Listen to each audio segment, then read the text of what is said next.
Почитуван министер за транспорт и врски господин Сугаревски, почитуван директор на јавното предпријатие за државни патишта господин Зоран Китанов, почитувани професори од Градежниот факултет, продекан и почитуван професор Горан Марковски. Денеска имам задоволство да во името на владата и во моје лично име споделам со јавноста дека после еден подолг временски период успеавме да го одглавиме еден процес кој што е мачен за Република Македонија, а тоа е процесот на градење на автопатот Кичево-Охрид. Кога денеска би требало да се подпишува таков договор, јас лично веројатно, а мислам и никој во владата не би учествувал во таков договор, но морам да кажам дека владата и сите ние бевме исправени пред една ситуација кога овој проект веќе беше почнат со имплементација, кога државата имаше земено одредени обврски и кога требаше тој проект некако да се продолжи. Тој проект имаше сериозни технички потешкоти и во делот на проектирањето, кое што не било соодветно направено, и во делот на геолошките истражувања, кои што не биле претходно направени, и во делот на експроприацијата, на решавањето на имотно-правните односи, но и во сите останати делови во водењето на овој проект. Тоа доведе до ситуација да бидеме исправени пред две можни решенија. Едното можно решение беше да овој проект застане, да се ретендерира, но при тоа државата ќе беше исправена пред ситуација да мора да ги плати сите пенали, односно клеймови кои што веќе изведувачот ги имаше покренато, заради тоа што државата во најголем дел не ги завршила своите обврски и со тоа ќе бевме доведени во ситуација да и патот не беше завршен, а државата парите ги платеше. Значи, ќе ги направевме финансиските трошоци, а патот немаше да биде завршен, но имаше и уште дополнителни,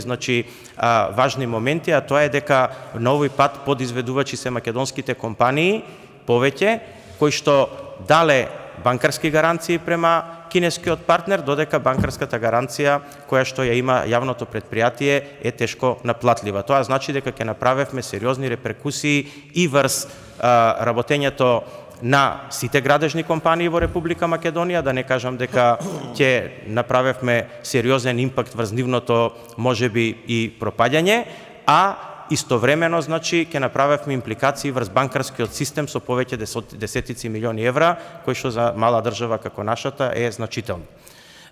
Доколку настане некоја непосакувана ситуација во вака голем проект како што е овој, за мала држава како што е нашата, може да се случи да тој проект направи еден домино ефект кој што ќе го почувствува целокупната економија. Не сакам само да повторам,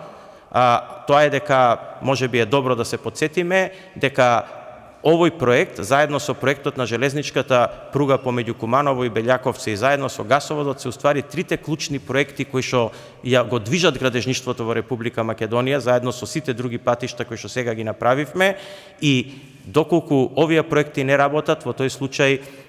не се во имплементација, во тој случај тоа ќе има значителен импакт врз бруто домашниот производ во Република Македонија. Ако се сеќавате, во првиот квартал тој беше низок, беше 0,1% раст во споредба со минатата година, но тоа само заради тоа што градежништвото беше околу 40% пониско, додека сите други сектори беа со раст.